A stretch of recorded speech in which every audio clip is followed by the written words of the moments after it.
Now, I'm not too much for internet drama and internet celebrities, as you well know, but I think there are some telltale signs of certain progressions across the cultural sphere that are most manifestly obvious on the internet, or they happen first and they trickle through to wider, broader society thereafter.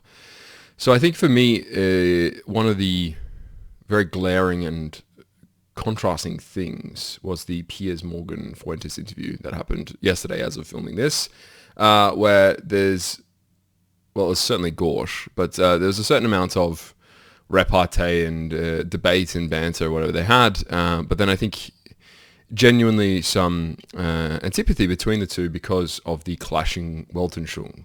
Now, Piers is the old-fashioned, I say, almost classically liberal in the truest sense. So he's if you don't know who Piers Morgan is, he's an insufferable twat, but he is the product of basically a public English school education, which generally in his era produced well-rounded, if not sort of eccentric individuals who excelled in certain domain or an area. And you have other people like this, like Rory Stewart, who is a failed politician and a bit of a nonce, and you have Alistair Campbell, who does that podcast with him about politics, and it's another failed loser. But there's a slew of them, and Boris Johnson. A lot of them turn out to be politicians now that I think about it. But in any case, this is kind of that byproduct of the bygone era of UK education, where they churned out these guys, and it was not such an anomaly. Now that there's only a few left, you see the vestiges of this mentality clashing with what we would call the nouveau American standard. And the Americans have always had, say, the brash version of talking head, and particularly one of those loudmouthed and braggadocio ones. Epitomed probably the last 2 decades of Alex Jones, but also Bill O'Reilly, and even on the left you had Stephen Colbert and Jonathan Stewart, all of these types who go in, say, if not outlandish things, then jokes and pithy remarks, and try to be quippy and have all these things to say pertinent to politics, more or less, and then wider social trends and values. So there was this general milieu in which there was an operating, or the modus operandi was to be in a fairly contrasted liberal space, which is to say there's a bit on the right, there's a bit on the left, we kind of debate in the middle, and here we go. The introduction of the wild card of Nick Fuentes, who I have actually covered here before on the channel, doesn't necessarily shock me in that if you knew anything about the trends of the beliefs of society, you know that this is probably in a long time coming. If you think of 4chan as being the vanguard in a lot of ways to the edginess of the internet, trickling into the more broader acceptable standards of the wider. Now, there are some things on 4chan that will never be accepted to the wider, broader world, but there are some types of, you call them thematics or motifs, that 4chan raise as issues. So 4chan is probably the preeminent or the cutting edge of something like migration and diversity being a death knell for Western society, because in, say, like 2012, even they were saying, like, you know, there's already too many immigrants, there's already too many of this, and amongst the racist, or the not so pleasant remarks, there was core data around the trends of society in these ways, and that the continuation on this path results in X. And so 10 years later, 2022, you have the surge of the antithesis to this: diversity is the best thing ever. We couldn't imagine lives without having every single color and every single shade of person around me at all times, blah, blah, blah, nonsense. And then now the reversal of that in 2025. So the idea, I think, is that a decade or so after that, you start to ring alarm bells, maybe they tessellate and permeate into wider, broader society. Whether we feel as if that's a good thing that it takes that long, or maybe it's just the effect of having a disconsolate, or at least a more diffuse internet information zone, and now we're starting to coagulate these things much more. I think with Elon buying Twitter, there's a certain segment of the internet now which receives all the same news at the same time, and that's probably a good thing. We'll see. But in any case, that's the advent, or the rise, the ascendancy of Nick Fuentes here on the back of that knowledge, that he probably grew up as a 12-year-old on 4chan, and then all of those messages seeped into him in a way that resonated with who he believed he was and or is. And I don't necessarily think that's a bad thing. I think Pierre's in this really, fine debate, showmanship.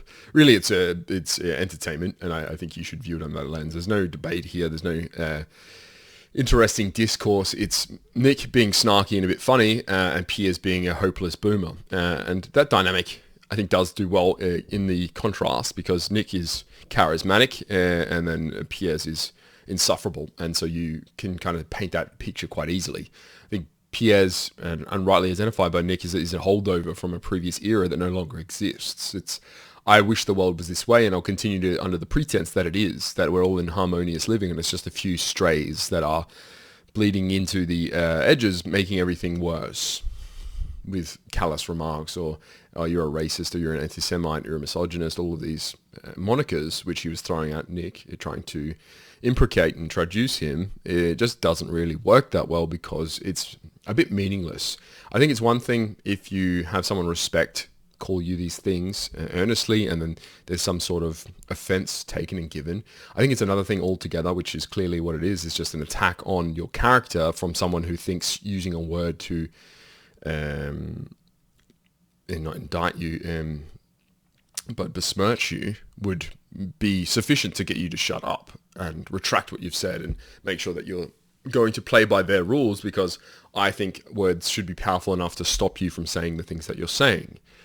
And I think it's very enlightening for us to get a very clear, salient snapshot of this exact occurrence in a 2-hour video. I think that's probably what the essence of this video is. If you watch the 2 hours of Piers Morgan and Nick Fuentes, just put it on 2x speed like you do with my videos and just listen, because it's not, like I say, that you'll get anything, you won't glean insights out of this sort of rhetoric and discourse, but you will get a very, very symbolic, and in this way, I think, presage into the next era, which is to say, once Piers realizes that no one tunes in for his garbage, it's clearly he's already plumbing depths, and Piers has tried to get on the more outrageous and slanderous people that he can get on, like Andrew Tate and others who have been blackballed by the rest of the industry. And they say, like, well, look at this rogue or cavalier man that I've got on this show who's going to say outrageous things for me to get views so I can make more money. It's like, Piers, you're already a glutton. What do you want more money for?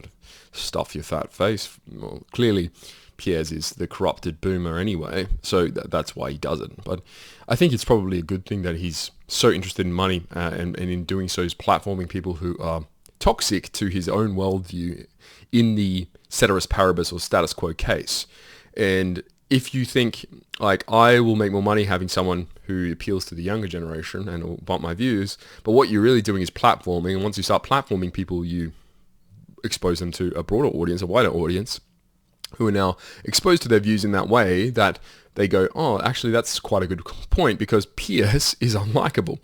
This sort of system of debate where you get someone on and denigrate them and showmanship and go, look at me, I'm the smart one, only works if people align themselves to you. Like if I had a TV show where I have all these losers on and I just berate them and everyone's like, haha, this is great, I love this. A bit like Jerry Springer. And so once you establish that, then that's quite easy, because you're punching, I say down, but you're very making a clear case, a moral case here, and particularly an aesthetic case. I'm saying I'm the winner. You can see that by the way that I debate, the way that I discuss things, and you can see that they're the loser because the ideas they hold are crappy and insignificant and nonsensical. So I think that's the best encapsulation of this actually happening with more famous YouTubers, streamers in that way. And so I think, once again, it is very important to understand the trend and where we're headed in these things. I don't like talking about specific internet drama like this, because in a year, everyone's going to know what interview, who cares? And you look back in 10 years and it's like, okay, in 2015, there was probably 20 interviews and no one's ever going to watch these again. So I don't want to necessarily make it the case that this video is specifically about that video. And you can see all these pathetic thumbnails that these YouTubers use. Why you would put yourself on the internet doing the soy face is so far beyond me for clicks. Like, you can see the self-respect. It's just pathetic. YouTubers, I think it's just... Anyway, yeah, it is to say that Nick is very clearly embracing what is the zeitgeist here. And in doing so, I think is bringing to bear two things. And maybe I have already talked about these on the Nick Fuentes video, but it is to say he's very clearly identified a strain in the younger generations that were sick and tired of being told to be moral according to boomer morality that they themselves do not follow. They're allowed to make jokes, but if you make a joke, you're something. You're a racist, you're an anti-Semite. So their jokes are okay because they've passed them through the generations, whereas you are not allowed to have those jokes in your way because we see it as offensive. And then you can tell that with that trite and pathetic story where he gets some old boomer on to go, look, my granddad and grandma were in the Holocaust or in Stalin's gulags or something. It's like, okay, but why? Why are you showing this? I don't care. Like it's so far beyond something that's significant to me because it doesn't relate to anything that we're doing. It's a non sequitur, and it's really just trying to pull at heartstrings to win what sympathy votes from who. And you see this manipulation. It's deleterious to the message you're trying to deliver. It's like, do we think a genocide is good? No, obviously not.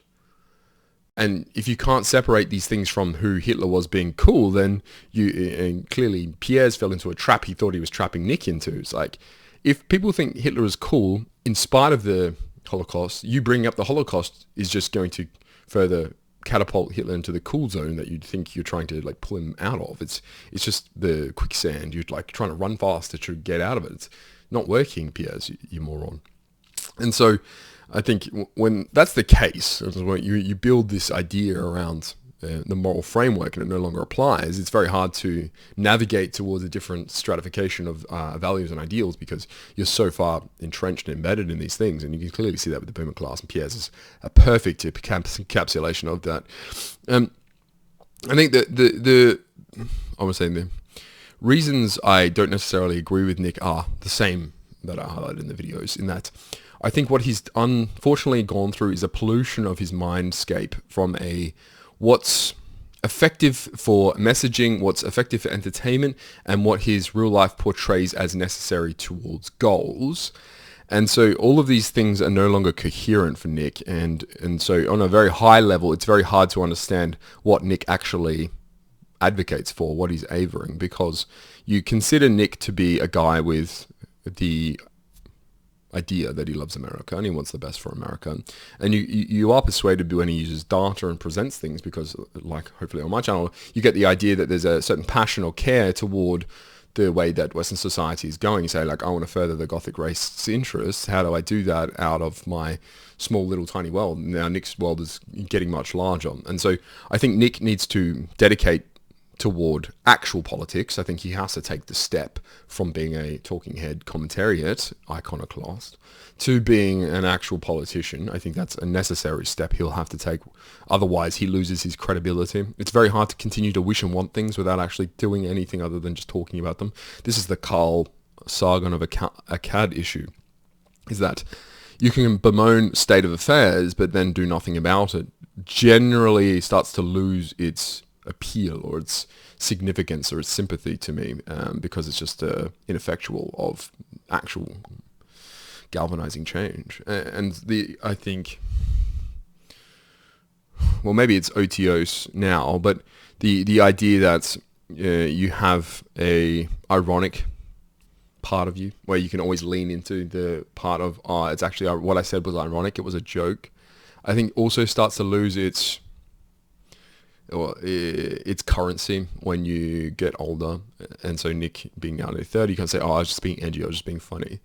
And it's not that you can't say these things if you believe them, but you have to earnestly believe them. You can't lean into like, I was just kidding, I was just joking, because this paints a very vivid hypocrisy which no one tends towards sympathizing with. It's very difficult, other than for edgy online people, to go like, haha, he's always joking, haha, it's so funny. So the Groypers will love it, and they'll love it no matter what. They're Nick's dedicated diehard fans. But if you want to appeal, which I think he does, to a broader audience, if you want to enact actual change, then that has to be something that you do. You turn into Tucker Carlson if you just continue to talk about things all the time and you just end up being a podcast host until you die. This type of stuff is fine. You make a career out of it, but a career out of just talking about things, to me, sounds like I'd rather hit my head with a hammer. And then I think the last part is that Nick has, as I said before, gone into life with the Zoomer experience of things are cool and multidimensional and particularly diverse. Nick himself being partly Mexican, I actually think this is probably where Piers knew he could win a point against Nick, is to say you are actually Mexican. And I think Nick himself, in denial about it, was like, yes, but no, but yes, but no. And it's very clear he was unable to wheedle out of that type of trap because he is Mexican. And you could say like, well, he's mostly white. And it's like, fine. But if you have some sort of purity test around a Gothic man and a Gothic soul, mostly doesn't cut it. You either are or you are not Faustian. And so the idea I think here is that he's grown up in that environment where there's a clash of identity for him. He can't quite claim to be, say, a white supremacist like one of those American guys. Is it Jared Taylor? Yeah, I think so. Or Francis Yoki or some of the old guard, where it's like, I'm very clearly for pro-white America, and they take that stance, and that's their I am who I am, and the reflections on my values are embodied by me. It's almost identity politics, but for the positive Gothic man version rather than the brown tranny version. So you can see here that there's a distinct usability of the mentality and around who you are and why you're doing the things. Nick lacks this, and this is why he's friends with brown people. He's friends with like Kanye West and all of these people who really detract from his messaging. And I know it's probably quite cool when you're 22 for a famous person to be like interested in hanging out with you, and you can see that with some of the people he spends his time with. It's probably very insular in that environment to say like, I'm famous to a level that puts me in danger. Who can I associate with? It's mostly other people who are also famous and have some sort of security requirements and can only hang out in these little posses. And so you end up having a salon with Kanye West and Clavicula and I don't know who other internet celebrities am I forced to know nowadays. Candace Owens. So you can see that these relationships form because of the environment that you're in per force. But it is also the case, I think, that he's chosen those things. You know, if I was advocating his exact messaging, I would not be friends with these people because it very clearly is a detraction from what you're trying to go for.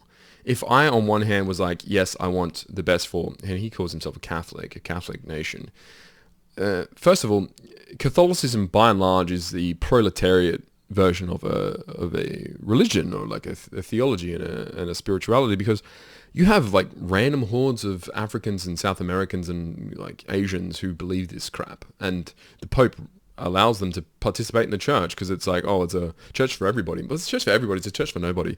And I think it's very clear, even in the debate, that Piers Morgan showing his absolute crass understanding of Catholicism. Like, why bother claiming you're a Catholic? Like, what was the bonus point here for Piers?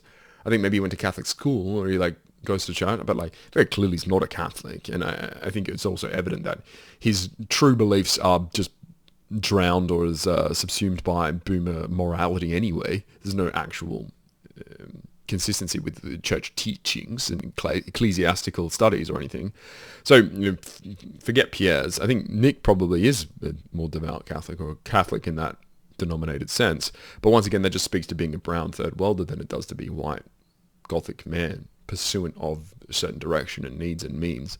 So I think that for him is once again one of those choices he's made that are very clearly discoherent from or incongruent from his choices and his messaging.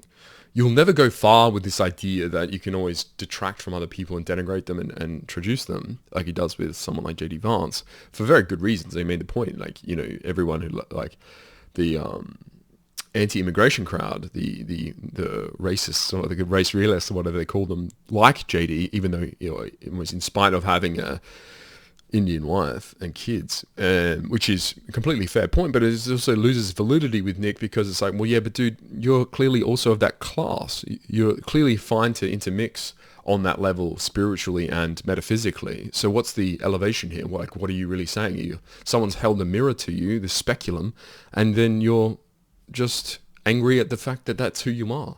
I get that. That sucks, man. It sucks to be Mexican when you wish you weren't. What do you want? And then you have to either be an Uncle Tom style Mexican, say like those pictures on the internet of the fat brown Mexican being white power Nazi, or you just say like look, it sucks, but that's the way it goes. And then you deal with the repercussions of being a hypocrite. And I think that's the earnestness level that once he solves this cognitive dissonance, he'll finally get to, and you get a bit more refreshing. So maybe that's a very 20-minute way of saying there's a change in the air. There's a new season afoot, and I think Nick rightly identifies this. I just don't think Nick quite understands either what the cusp is here. That once you start a purity spiral, at some point you are now on the verge or the edge of this spiral because of the direction and the momentum and the inertia that it has, and there is a cutoff. And unfortunately for Nick, I don't think he'll make that cutoff at the continued current rate. So maybe that's the missive. If I ever end up talking to Nick on the internet, see how my internet career goes, then I'll be sure to deliver this message to him, because I think it's worth hearing before you die, that the things that you're saying and doing aren't necessarily permutate to what you want to deliver as outcomes. But hopefully we see Nick step up a little bit and go run for office in Illinois. But we'll see.